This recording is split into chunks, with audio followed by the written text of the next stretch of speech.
Baik, Om Swastiastu. Om Swastiastu.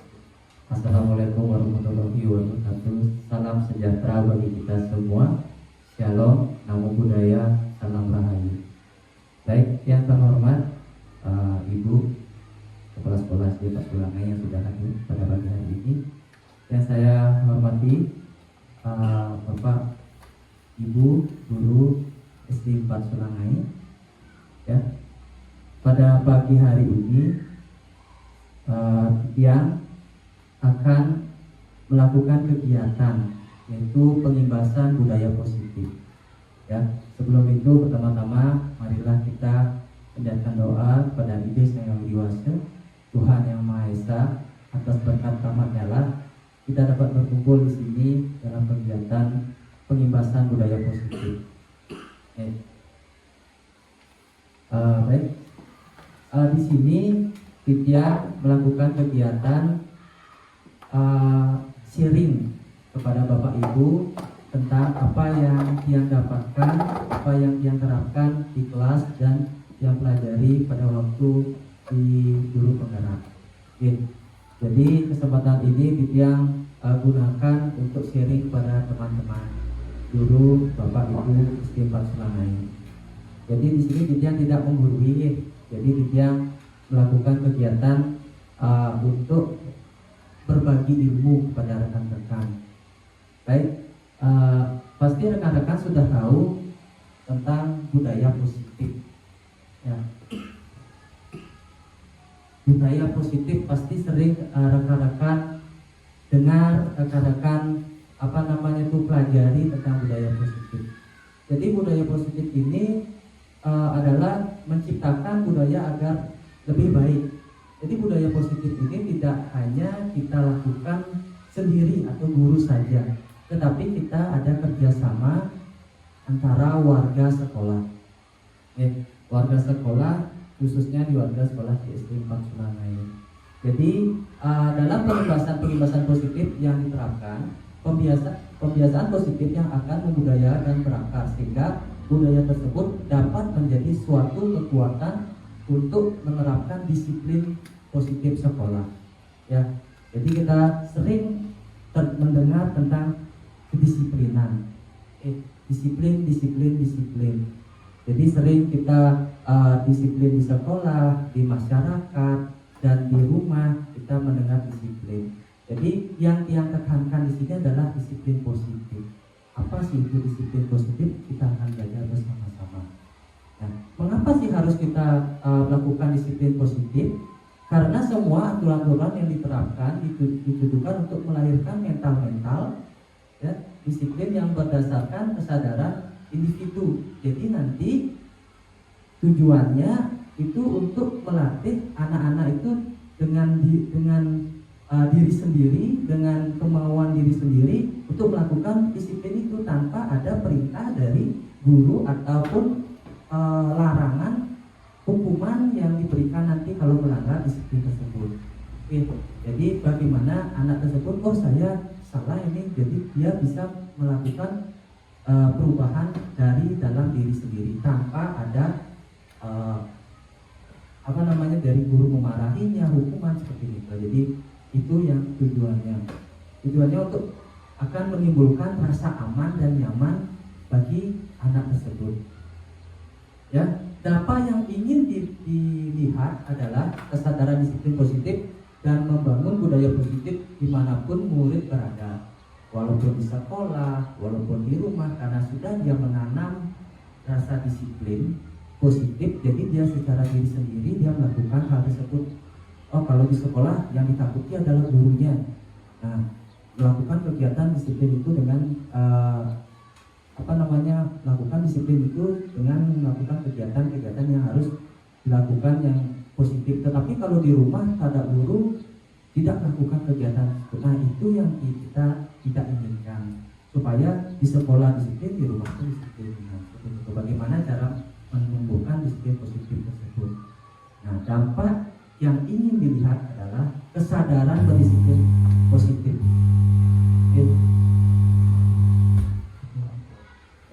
Kesadaran disiplin positif dan membangun budaya positif dimanapun murid berada. Seperti tadi yang bilang, di sekolah, di rumah, dan di masyarakat. Dan nanti kita akan membahas tentang menjadi disiplin positif dan cara membuat keyakinan kelas. Pasti Bapak Ibu sudah pernah melakukan keyakinan kelas tersebut.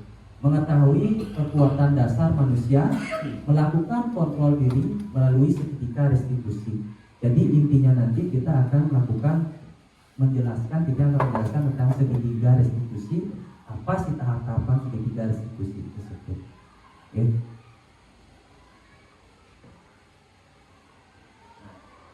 Jadi disiplin positif, disiplin positif itu merupakan pendekatan pendidikan anak untuk melakukan kontrol diri dan membentuk kepercayaan diri.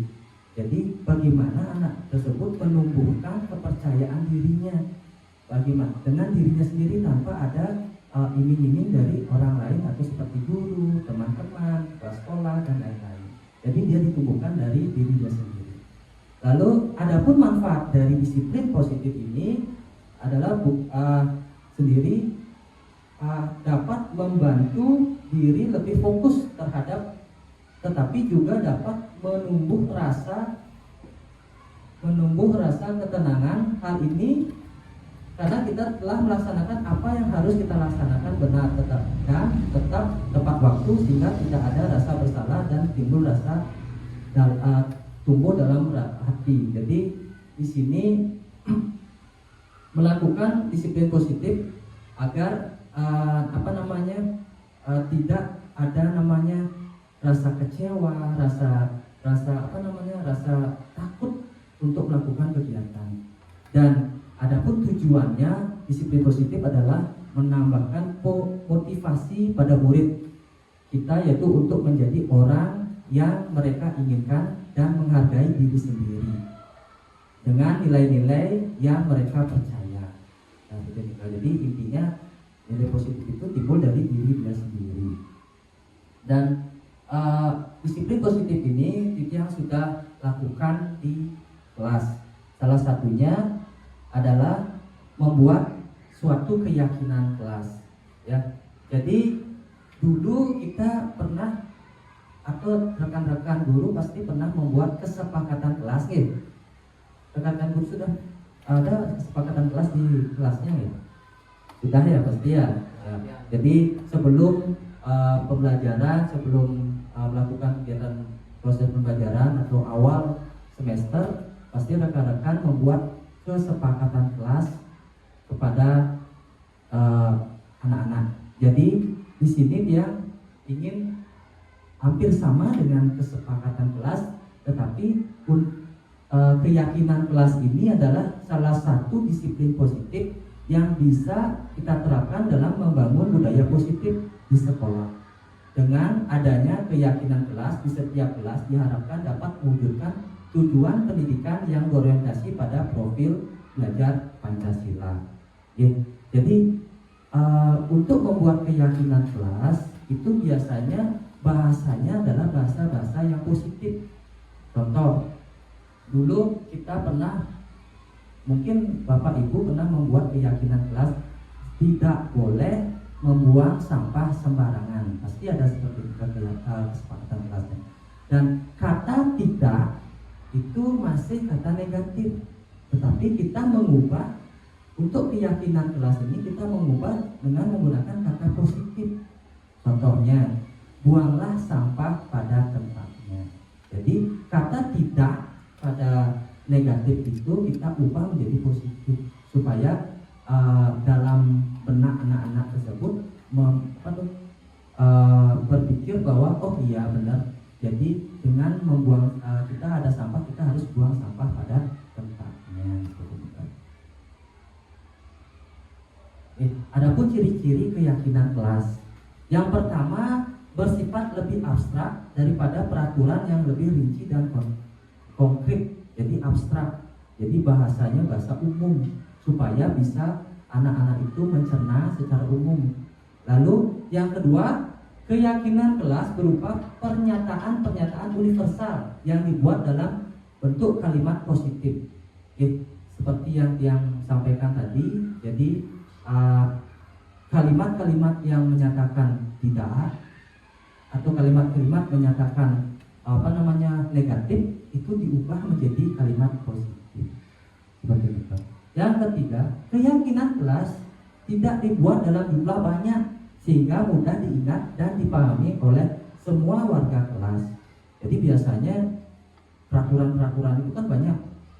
Tidak boleh ini tidak boleh membuang sampah dan bla bla bla bla bla, banyak sekali. Jadi untuk keyakinan kelas ini semakin disempitkan. Nah ini salah satu keyakinan kelas yang dibuat di kelas 5. Jadi menghormati semua orang. Jadi kita keyakinan yang pertama menghormati semua orang. Jadi di sana semua orang kita hormati, guru, teman, habis itu tamu yang datang di sekolah kita hormati. Jadi secara umum kita lakukan. Yang kedua, menghargai barang milik orang lain. Jadi contohnya tidak mencuri, tidak meminjam barang orang lain dan itu dikembalikan, dan seperti itu. Ya. Yang ketiga, menerima semua anggota kelompok. Jadi tidak ada yang memilih-milih kelompok. Seperti itu. Terus itu yang keempat, saling peduli satu dengan yang lain. Yang terakhir, mengerjakan segala pekerjaan yang ditugaskan. Jadi Bapak Ibu, sebelum yang membuat keyakinan kelas ini, yang mengajak anak-anak untuk membuat kesepakatan kelas terlebih dahulu. Jadi kesepakatan kelas yang apa yang dia inginkan. Contoh, misalnya setiap anak dia kasih kertas isi tulisan apa yang ingin dia lakukan di kelas, ketertiban apa yang ingin dia lakukan. Lalu setelah itu dia menempel di papan. Lalu nanti dia memilih, oh ini kelompoknya ini kelompok B, ini kelompok C, dan sampai dia mendapat dari kesepakatan kelas tersebut mendapat keyakinan kelas ada 5. Jadi antara yang pertama menghormati semua orang, menghargai barang milik orang lain, dan sampai mengerjakan segala pekerjaan yang ditugaskan. Nah, seperti itu. Jadi bahasanya adalah bahasa positif, habis itu singkat, lalu tidak terlalu banyak. Jadi anak-anak lebih tertantang, lebih mengingat kembali. Oh ya, saya salah. Saya tidak membuat PR. Poin mana? Yaitu poin mengerjakan segala pekerjaan yang ditugaskan. Jadi harus mengerjakan tugas. Oh, saya mengejek teman. Nah, harusnya saling peduli satu dengan yang lain. Jadi gampang, mudah jadi mengingatnya. Nah, seperti itu keyakinan kelas yang lakukan di kelas 5. Nah, baik.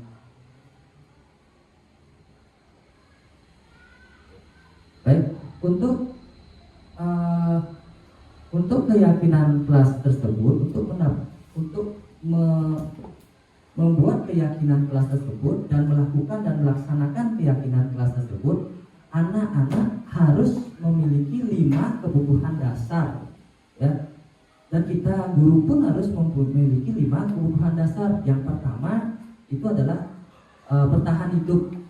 Yang kedua, kasih sayang dan rasa terima. Yang ketiga, kebebasan. Yang keempat, kesenangan.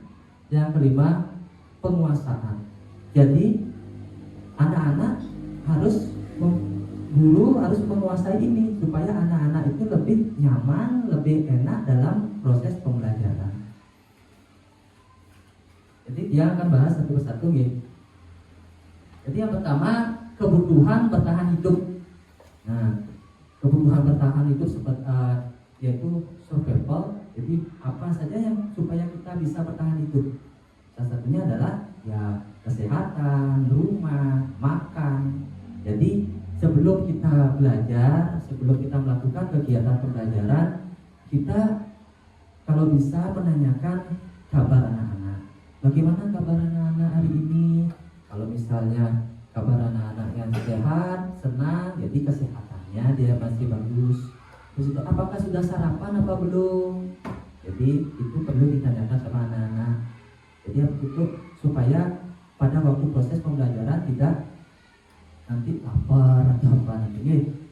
Nah, dan pakaian seragam kita cek juga. Nah itu kalau sudah lengkap kebutuhan bertahan hidup kita, baru kita mulai melakukan proses pembelajaran. Nanti begitu juga kita sebagai guru, kalau sebelum mengajar belum makan, terus itu sakit, dalam proses pembelajaran itu tidak bisa. Nah itu juga anak-anak. Lanjut. Yang kedua, kasih sayang dan rasa diterima. Jadi kebutuhan untuk disayang dan diterima meliputi kebutuhan akan hubungan koneksi. Jadi bagaimana kita menyayangi, bagaimana kita menerima anak-anak tersebut. Apapun keluhannya kita terima tanpa anak-anak tersebut merasa takut untuk mengutarakan sesuatu kepada gurunya. Ibaratnya kita sebagai orang tua mereka, berikan kasih sayang, berikan rasa diterima. Yang ketiga, penguasaan. Jadi penguasaan ini adalah kebutuhan penguasaan atas kemampuan anak.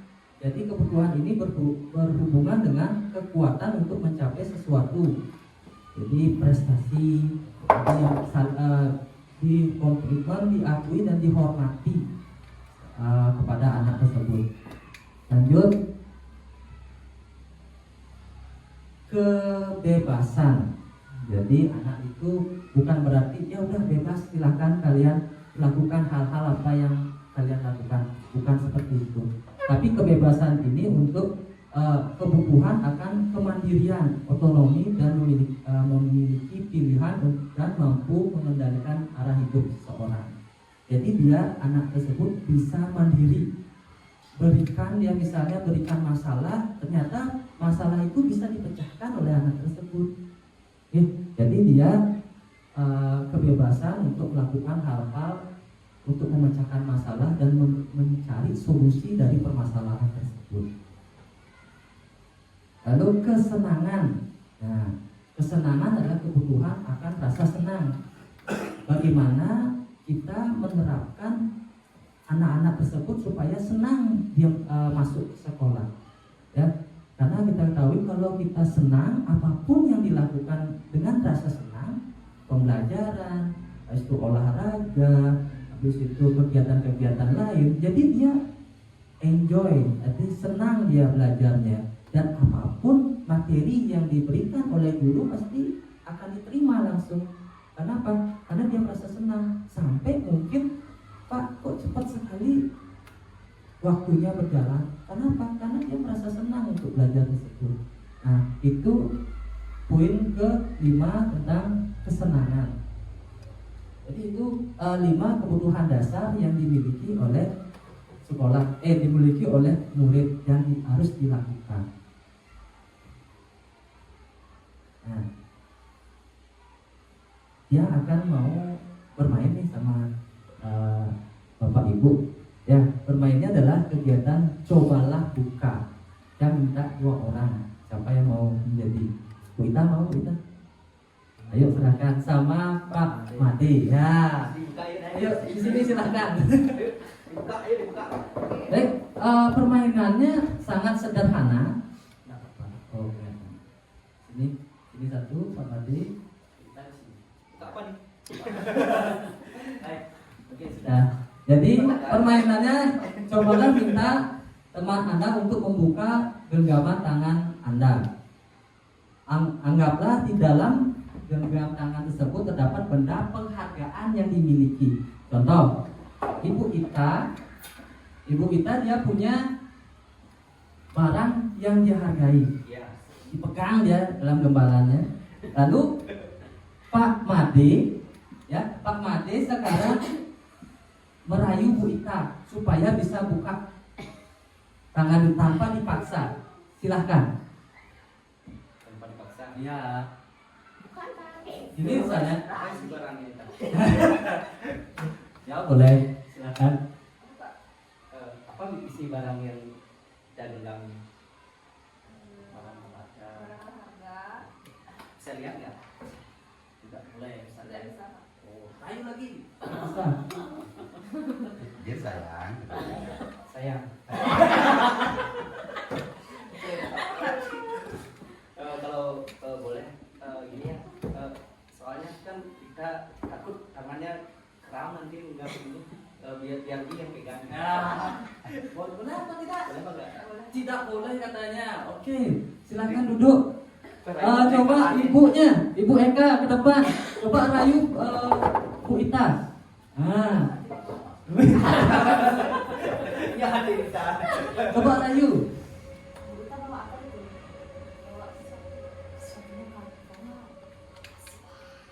Rayu kasihlah. Dikasih apa tidak? Tidak boleh. Benar. Wih. Benar, Bapak. Terima kasih. Kita tepuk tangan.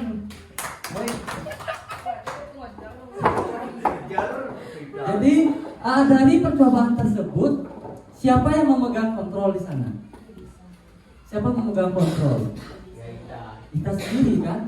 Walaupun dirayu, walaupun diiming-imingi, tetap teguh untuk memegang kontrolnya. Siapa yang memegang kontrol? Diri sendiri. Jadi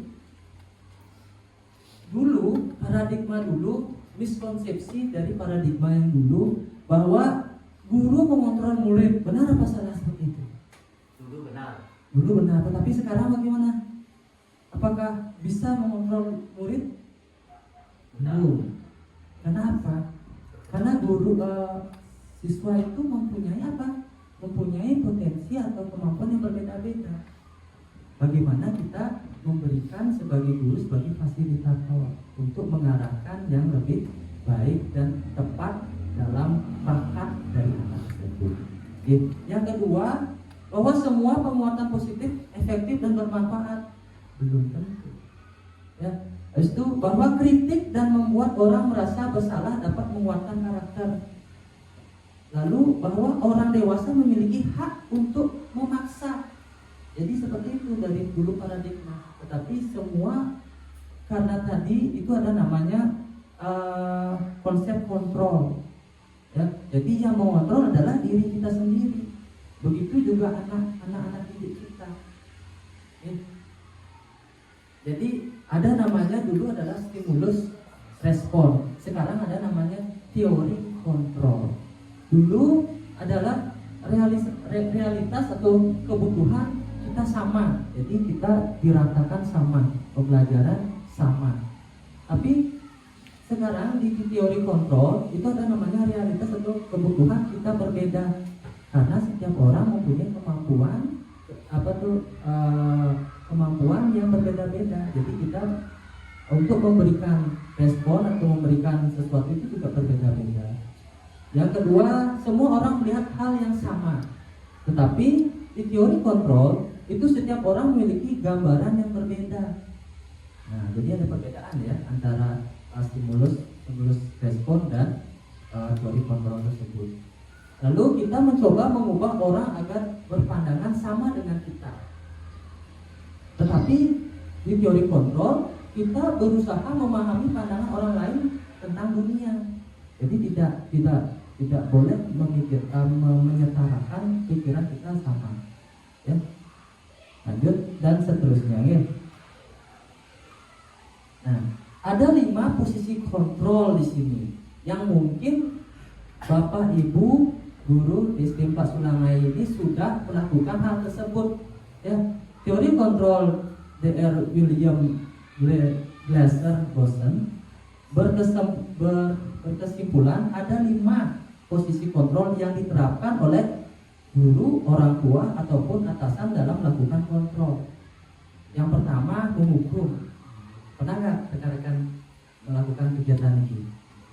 Jadi pernah ya. Habis itu membuat rasa bersalah, menjadi teman.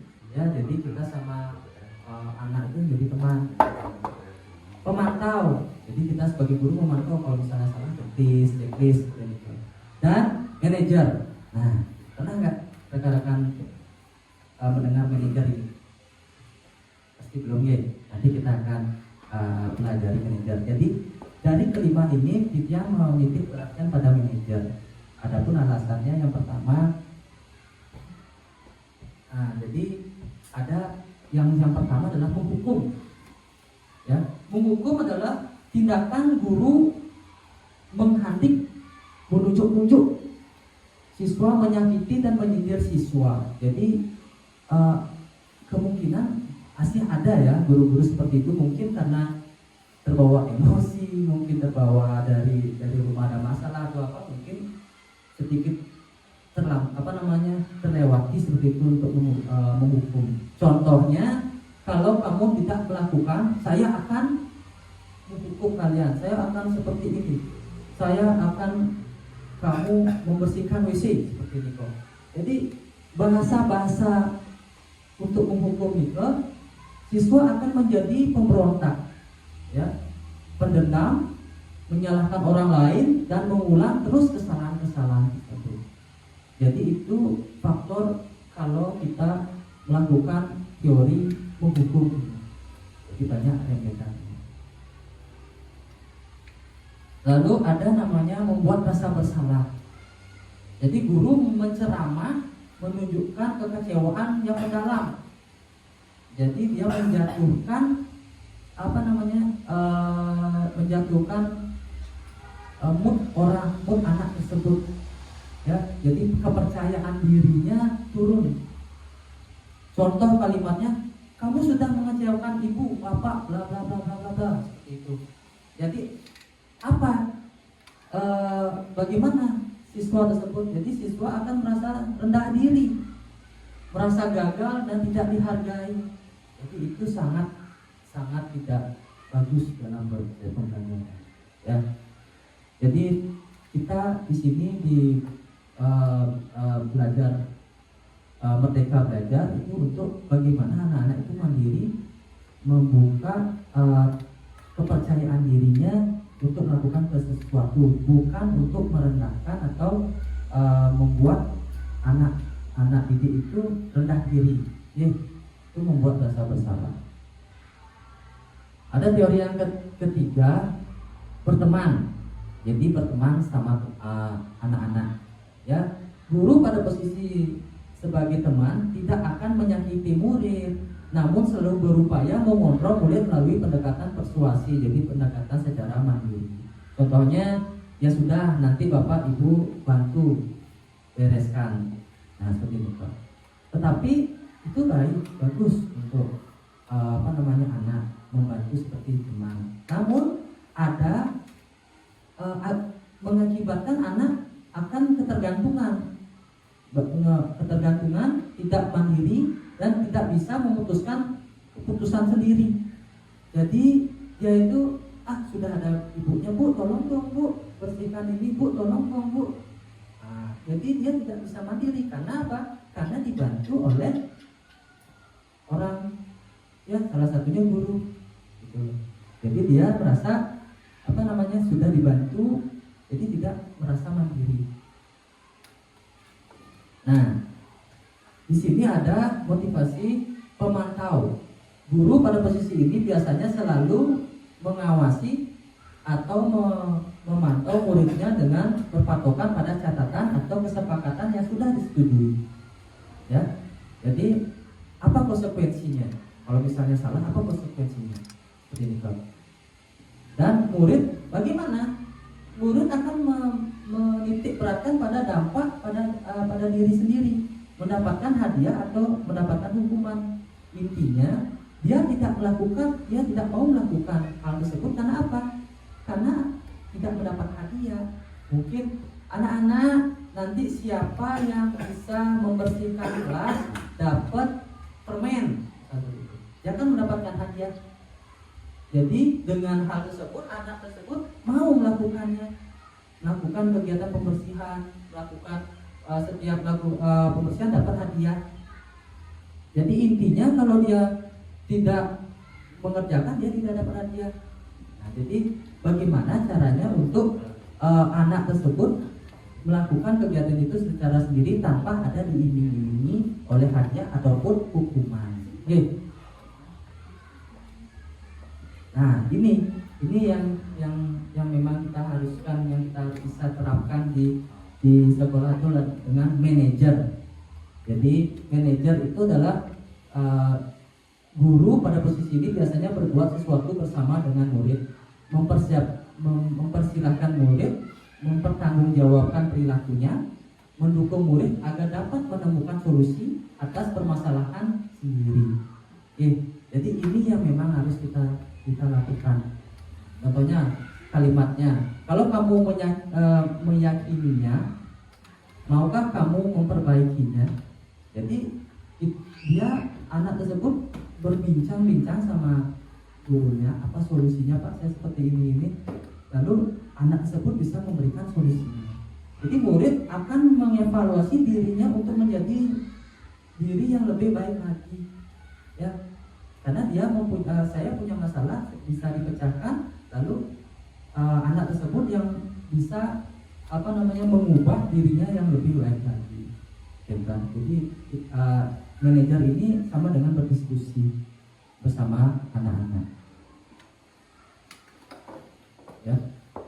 Adapun untuk kegiatan manajer itu ada namanya restitusi. Ada segitiga restitusi.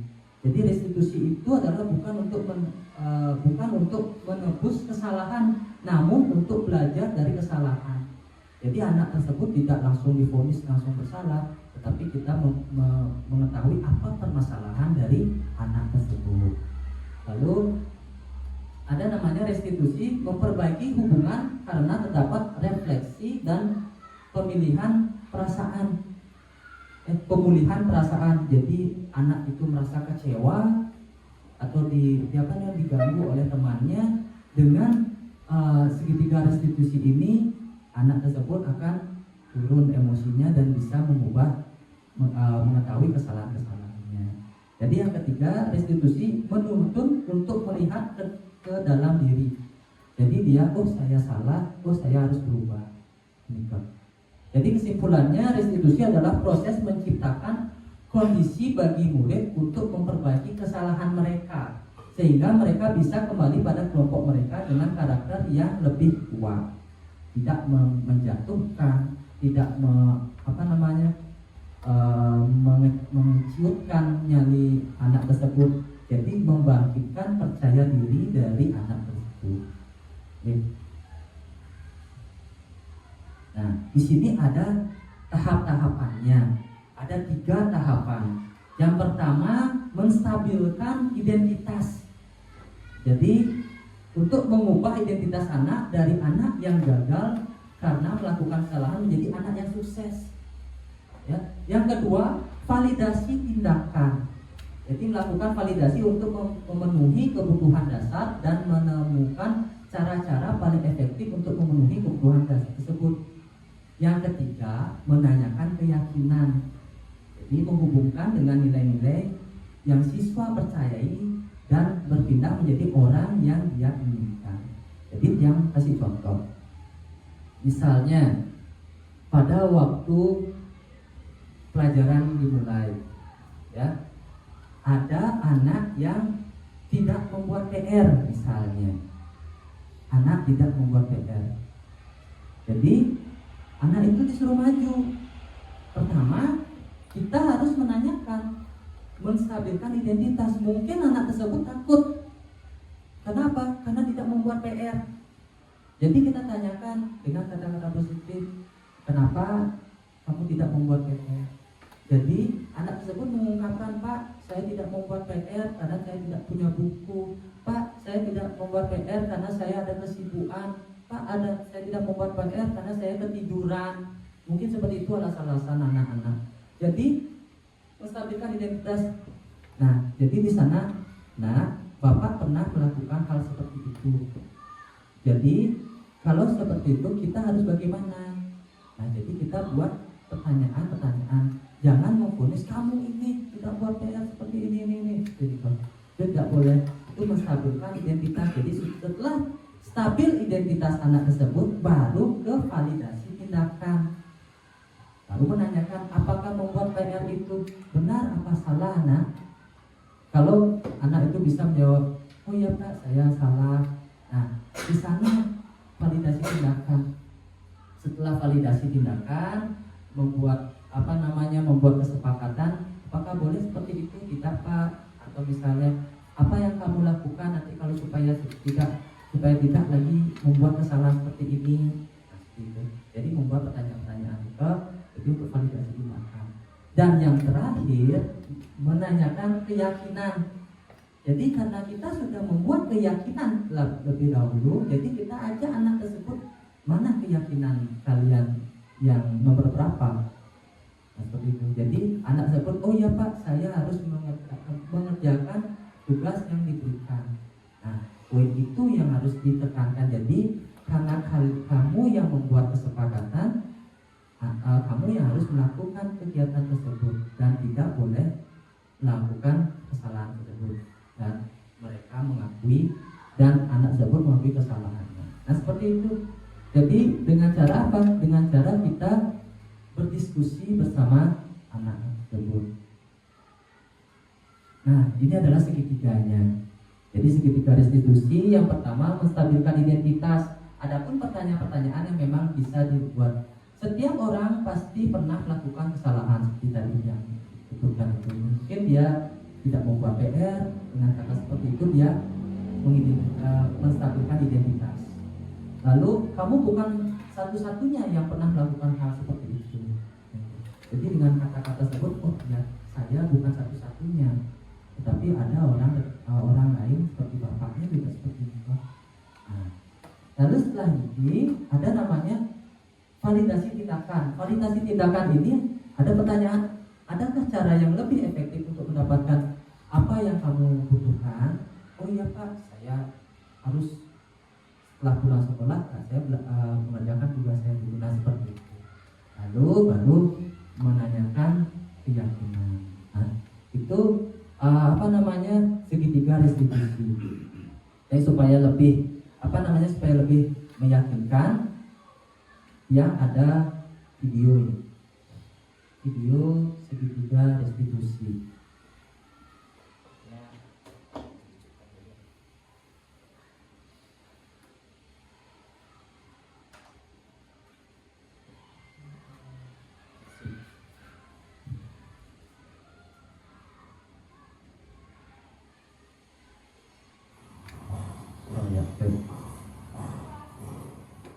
Aulia, silakan duduk. Bagaimana kabarmu Aulia? Saya kesal sekali dengan ulah Nurul tadi, Pak. Dia tidak bersedia meminjamkan buku catatannya. Padahal saya hanya ingin menyalin tugas. Setiap orang tentunya kesal jika tidak diajukan. Nah, ini adalah tindakan bentuk tadi Aulia. penggradiasi Tadi saya robek buku menstabilkan. catatannya, tapi cuma sampulnya aja kok, Pak. Kesel banget saya. Wajar jika kita emosi. Lalu, apa Aulia puas dengan tindakan itu? Tentu tidak, Pak. Saya akui saya salah sudah merobek bukunya. Lantas, seperti apa sikap yang Aulia yakini? Harusnya saya lebih sabar dan menghargai pikiran lain. Jadi, apa rencana Aulia untuk memperbaiki keadaan ini? Saya akan meminta maaf kepada Nurul, Pak. Dan saya juga bersedia untuk mengganti sampul bukunya yang saya rusak tadi. Gimana, Pak? Setuju. Bagaimana perasaanmu jika sudah melakukan tindakan yang kamu yakini itu, Aulia? Tentunya saya akan menjadi pribadi yang lebih tenang dan sabar, Pak. Baiklah Aulia, mari kita pikirkan penyelesaian masalah ini. Jika perlu, kita panggil Nurul. Bagaimana? Siap Pak, terima kasih Pak. Baik, itu tadi sedikit video tentang Aulia ya sama gurunya. Jadi di sana ada namanya segitiga restitusi. Jadi kegiatan itu yang pertama adalah mengidentifikasi masalah. Jadi masalahnya tentang apa di sana? Kita lihat dulu. Ya betul, bukunya robek ya, dirobek oleh Aulia. Lalu guru itu melakukan pertama pasti menstabilkan identitas karena masih dia marah, ya masih dia emosi. Di sana menstabilkan dulu. Setelah stabil, baru validasi tindakan yang salah. Lalu yang terakhir baru meyakini atau menanyakan keyakinan dan mendapatkan yang Aulia inginkan. Sampai sana rekan-rekan bisa dimengerti nggak? Atau ada pertanyaan? Oke, sudah selesai. Terima kasih. Jadi ada pertanyaan dari teman-teman Bapak Ibu guru atau yang kurang paham dari penjelasan yang tentang budaya positif ini? Baik, kalau tidak, yang bertanya ya sama supaya lebih gini. Bapak Ibu, mengapa sih kita melakukan disiplin di sekolah? Contoh, guru anak-anak harus potong rambut yang cowok supaya tidak panjang, yang cewek harus ikat dua. Kalau dia dilepas kan tidak masalah untuk proses belajar mengajar. Dan kenapa sih kita harus seragam? Kan boleh kita pakaiannya bebas, dan itu tidak mempengaruhi proses pembelajaran. Siapa yang bisa? Baik, Ibu silakan. Terima kasih. Saya mau mencoba untuk menjawab pertanyaan dari Kak Lana. Memang benar dalam proses pembelajaran, rambutkan yang mau pakai pakaian bebas itu tidak mempengaruhi kegiatan pembelajaran. Tapi ada yang harus kita ingat, bahwa kita sebagai seorang manusia itu harus bisa untuk mentaati peraturan. Karena di luar dari sekolah kita adalah warga masyarakat yang ada namanya norma, ada adat, ada aturan. Jika tidak dari sekolah kita biasakan mereka memiliki budaya yang disiplin, bagaimana nanti kalau mereka sudah menjadi bagian dari masyarakat? Tentu akan kesulitan bagi mereka untuk menyesuaikan diri supaya dalam pergaulannya di masyarakat itu menjadi serasi, selaras, dan harmonis. Jadi itulah kenapa di sekolah kita memang menerapkan aturan, itu adalah pembiasaan positif sejak dini. Karena hal-hal seperti itu kita tidak bisa lakukan sekarang dilakukan langsung hasil tidak. Ada proses yang terus menerus harus kita lakukan supaya menjadi kebiasaan. Nah, saya demikian. Baik, terima kasih. Ada yang lain dari teman-teman? Pasti pakaiannya seragam, positif. Yang tidak ada kesenjangan sosial. Oke, good. Jadi tidak ada kesenjangan sosial. Baik, terima kasih. Jadi benar sekali pendapat dari Ibu Komang, Kepala Sekolah, dan Ibu Ayu. Yang pertama memang benar. Jadi kita sebagai manusia, jadi harus ada peraturan, apalagi sebagai manusia sosial yang tidak luput dari orang lain. Dan itu pun kita bersosialisasi bukan di sekolah saja, di lingkungan, habis itu di masyarakat, di rumah. Dan peraturan-peraturan itu kita terapkan di sekolah. Kenapa? Supaya nanti anak tersebut bisa di masyarakat mematuhi peraturan-peraturan yang ada di masyarakat. Nah, seperti ini yang memang disampaikan oleh Ibu Komang, ya bagus. Dan lagi satu, supaya tidak ada kesenjangan antara yang misalnya yang punya atau yang kurang punya gitu. Jadi nanti takutnya, saya nggak punya baju, saya nggak mau masuk. Nah, seperti itu. Jadi kita seragamkan. Baik, itu pertanyaan dari dia. Dari teman-teman ada nggak? Baik. Baik, kalau tidak ada, terima kasih kepada teman-teman SD 4 Sulangai sudah meluangkan waktunya untuk mendengarkan informasi tentang budaya positif ini. Mudah-mudahan budaya positif ini mungkin bisa diterapkan di sekolah atau di kelas-kelas. Ya, salah satunya membuat keyakinan kelas lah. Membuat keyakinan kelas untuk apa? Untuk nanti sebagai pedoman anak-anak. Dan itu saja dari dia. Mohon maaf yang dari tadi menyampaikan informasi, pasti ada kata-kata yang kurang berkenan, salah. Jadi yang minta maaf.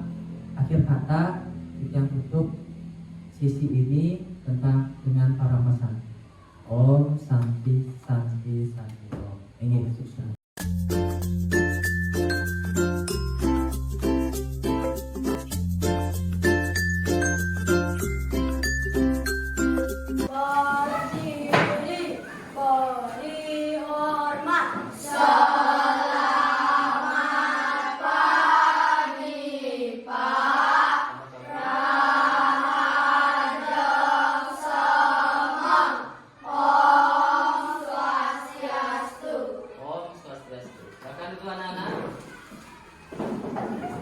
Selamat pagi anak-anak. Baik. Bagaimana kabarmu hari ini? Baik. Jadi pada pagi hari yang cerah ini, sebelum kita belajar, mari kita lakukan stretching. Ya. Setuju kalian? Setuju. Siapa yang setuju angkat tangan? Ya. Baik. Akan turunkan tangannya. Siapa yang mau memimpin stretching? Saya. Ya, silakan Ariel. Speaking tepuk semangat. Iya. Bisa semuanya? Bisa. Oke, semua berdiri. 1, 2, 3. Gang-gang-gang, ding-ding-ding, dung-dung-dung, gang-gang-gang, ding-ding-ding, dung-dung-dung.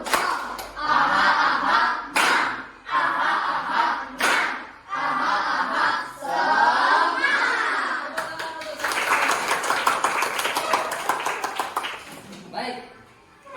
Pada pagi hari ini Bapak mengajak kalian untuk membuat keyakinan kelas.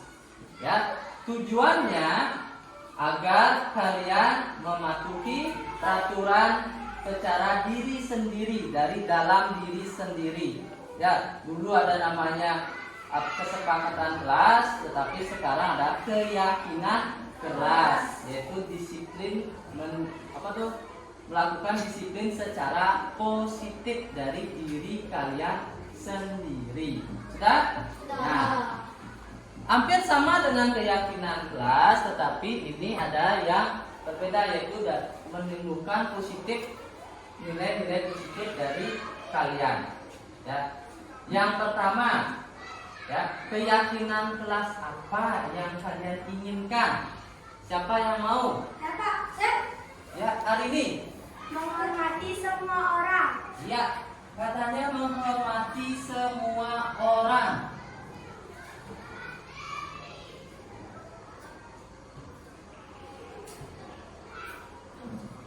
Semua orang.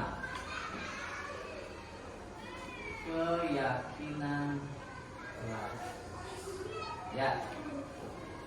Menghormati semua teman atau semua orang. Jadi bukan saja teman saja yang dihormati, tetapi seluruh warga di sekolah. Siapa saja warga sekolah? Siapa tahu? Murid dan guru. Murid dan guru. Ada lagi? Aku kantin, Pak. Aduh, kantin.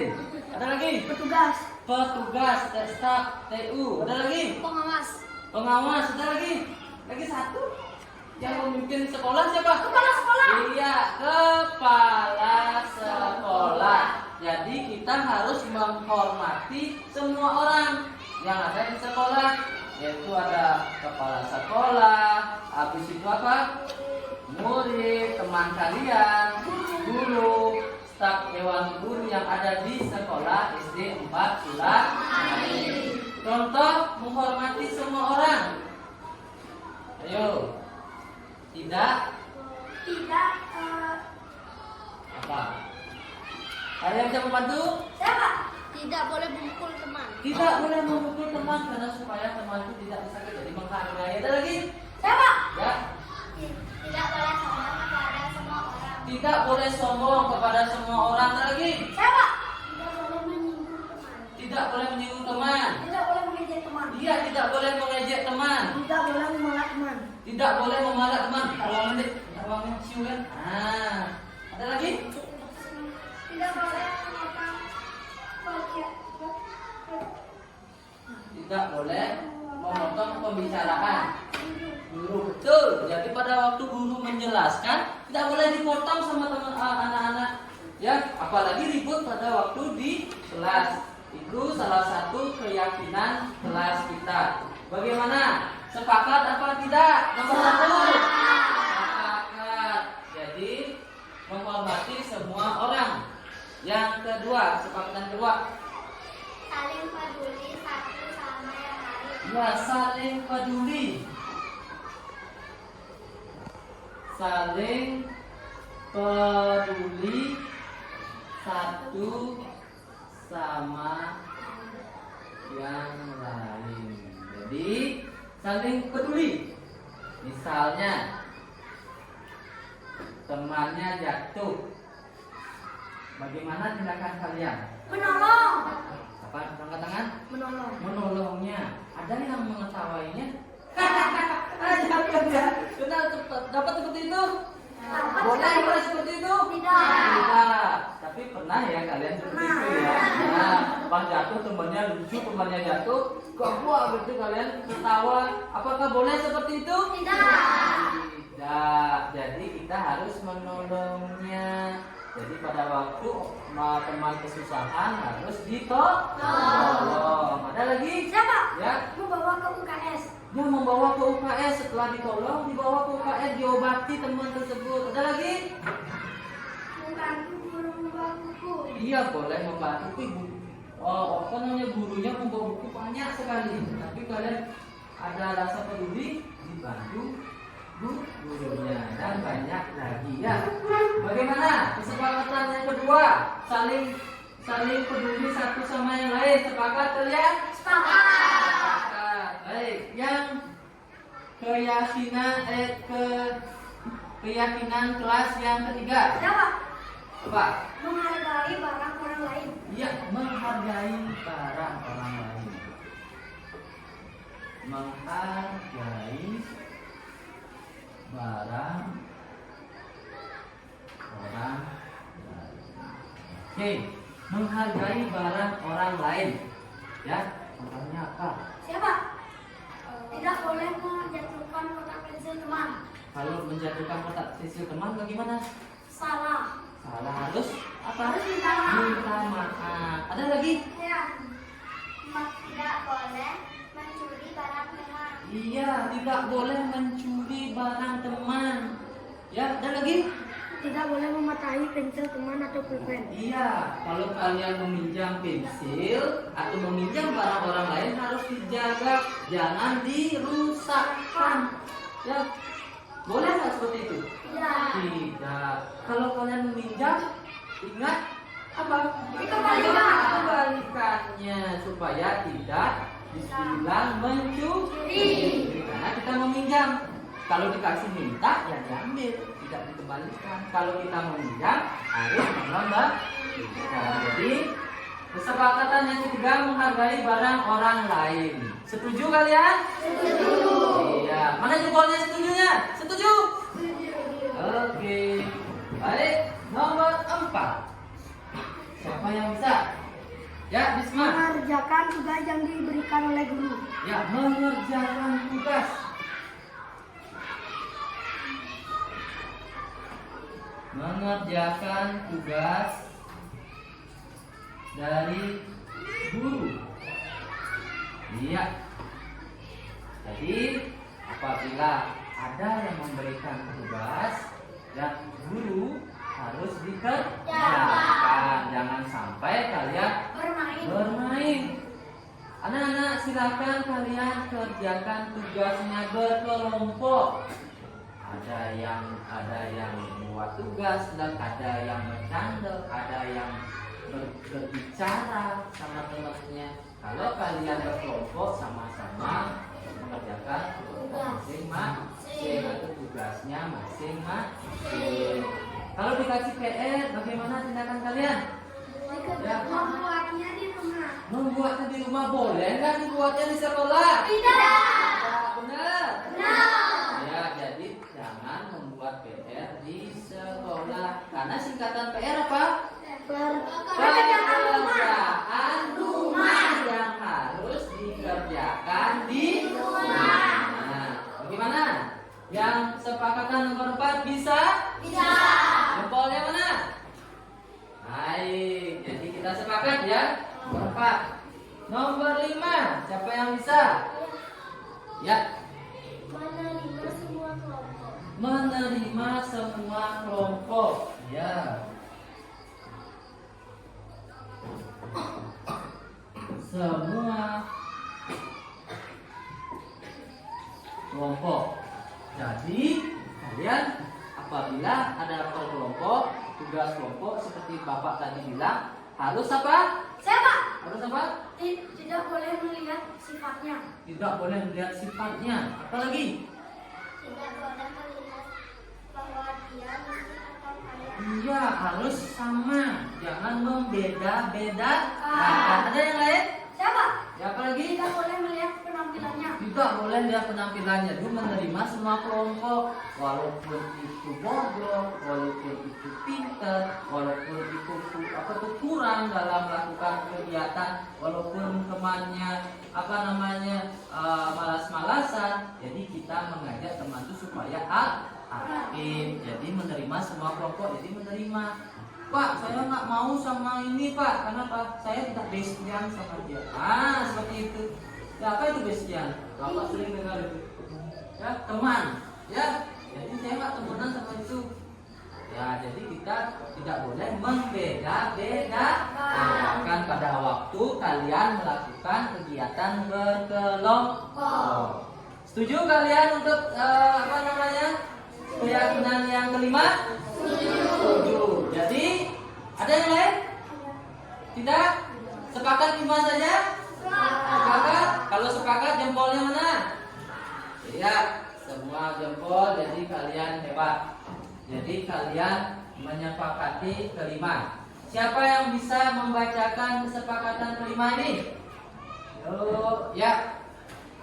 1. Menghormati semua orang. Ya. 2. Saling peduli satu sama yang lain. Ya. 3. Menghargai barang orang lain. Ya. 4. Mengerjakan tugas dari guru. Ya. 5. Menerima semua kelompok. Baik, terima kasih. Tepuk tangan untuk kita semua. Baik, itu saja hari ini kita lakukan keyakinan kelas. Ya, jadi mudah-mudahan keyakinan kelas ini kita bisa terapkan dan jangan dilanggar ya.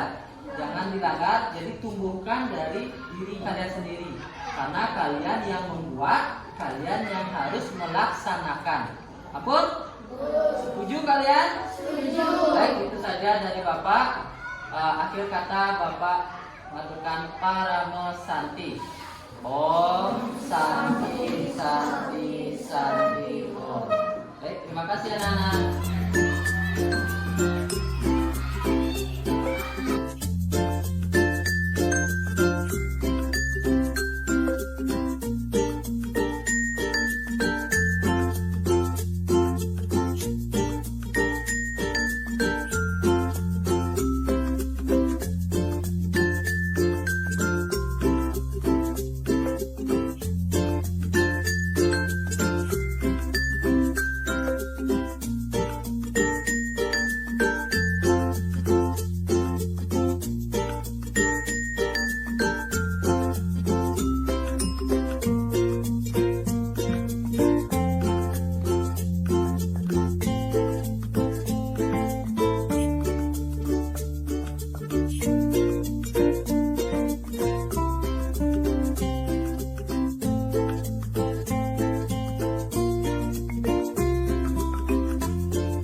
anak-anak bagaimana sudah membuat tugasnya lah? Yang kemarin itu yang Bapak kasih. Bapak, Ya, Wismanya tidak buat PR, Pak. Wisma tidak membuat PR katanya. Benar? Aja Bapak dulu Wisma. Ya. Adik kasih. Udah mandi apa belum? Sudah. Nah, jadi kata temannya, benar Wisma tidak membuat PR. Benar atau tidak? Benar. Benar. Nah, kenapa tidak membuat PR? Lupa kemarin ketiduran, Pak. Lupa kemarin ketiduran. Nah, jadi Bapak tidak menyalahkan atau bagaimana ya, supaya kalian tahu kalau kalian dikasih tugas oleh siapapun, oleh Bapak sebagai guru atau guru yang lain, kalian harus mengerjakannya. Jadi alasan tadi apa namanya? Alasannya Kemarin lupa ketiduran. ketiduran. Ya, boleh nggak seperti itu? Tidak. Nah, seharusnya bagaimana?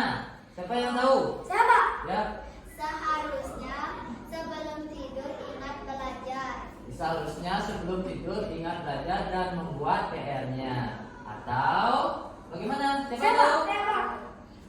Jangan bermain dulu, buat PR dulu, jangan bermain. Oke, pulang sekolah dulu baru buat PR itu dulu ya. Temannya bilang seperti itu. Nah, sekarang kemarin ingat nggak kalian sudah membuat keyakinan kelas? Jadi sekarang Bisma coba lihat keyakinan kelasnya. Keyakinan kelas yang mana yang merasa dilanggar? Ayo coba ke sana ke depannya. Mengerjakan tugas yang diberikan. Tunjukkan, ayo yang mana? Yang ini, Pak. Apa itu? Mengerjakan tugas yang diberikan. Oke, mengerjakan tugas yang diberikan. Jadi anak-anak, keyakinan yang nomor 5 itu adalah mengerjakan tugas. Ya, besok apakah boleh seperti itu? Tidak. Nah, bagaimana seharusnya tindakannya Bisma? Membuat. Ya, besok harus bagaimana? Membuat PR atau tugas yang diberikan oleh guru. Baik, ingat ya, jangan lagi mengulang hal tersebut. Teman-teman, Bisma sudah berjanji untuk besok tidak lagi membuat PR ya, supaya dia menyelesaikan tugas yang diberikan oleh gurunya. Baik, silakan duduk Bisma. Terima kasih Pak Guru sudah memberi Bisma kesempatan untuk membuat tugas. Besok saya akan membuat tugas dan tidak mengulangi lagi.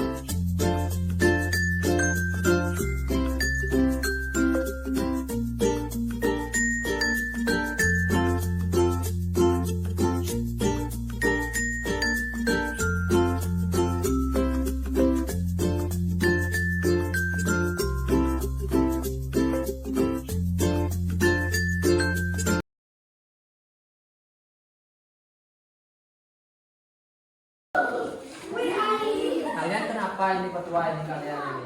Sudah selesai kerjakan tugasnya? Belum, tapi galonnya bercanda Pak. Bercanda. Ini kamu kenapa kok bercanda? Soalnya Kak Asisten bercanda. Ayo ke depan dulu. Ya, ini ke depan dulu sini. Perhatikan teman-teman. Teman-temannya ini tadi Bapak lihat Galut dan Ariel bercanda. Ya. Sekarang Bapak mau nanya ini, Ariel kenapa? Ini galonnya nggak mau bikin tugas Pak. Galutnya nggak mau bikin tugas. Ya Lalu mengganggu Pak. mengganggu. Mengganggu kenapa? Diapain kamu sama Galut? Ini kan saya lagi belajar. Pakai pulpen. Pakai pulpen. Oke. Lalu kenapa Galut? Benar Galut? Ya Pak, Kenapa? cuma bercanda. Akhirnya nalurnya nggak masukin ke hati. Cuma bercanda. Nah, sekarang Bapak mau nanya Ariel, ya, kalau temannya seperti itu nasihati. Bagaimana caranya untuk ini ngasih tahu Galuh? Jangan bermain, ya. Justru sama teman harus bersama-sama, jangan sampai memilah-milah teman kalian ini berkelompok. Habis itu Galuh, apa kesalahannya? Karena tidak membantu Ariel mengerjakan tugas. Iya, boleh nggak bermain teman-teman? Tidak. Nah, keyakinan kelas kalian? Aril. Nah, Aril, yang mana keyakinan kelas yang dilanggar? Menerima semua kelompok. Iya, menerima semua kelompok. Jadinya Aril tidak boleh membeda-bedakan kelompok. Harus ajak dia. Ya, kalau misalnya dia masih bercanda, bilang kerjakan tugasnya, jangan mengukur. Oke. Lalu yang ini, lalu Mengerjakan tugas yang diberikan. iya, mengerjakan tugas yang diberikan. Boleh nggak tidak mengerjakan tugas? Harus mengerjakan tugas. Setelah mengerjakan tugas baru boleh istirahat, baru bermain. Sudah. Jadi kalian sudah tahu kesalahannya? Apa yang harus Aril lakukan sama teman? Menerima semua kelompok. Menerima semua. Kalau yang galuh? Mengerjakan tugas yang diberikan. Baik, sekarang salaman dulu, bayan, nggak boleh lagi bertengkar ya. Silahkan kerjakan tugasnya. Sudah selesai semuanya? Sudah. Ya, kita periksa dulu sekarang ya. Yang belum kakak kerjakan dulu.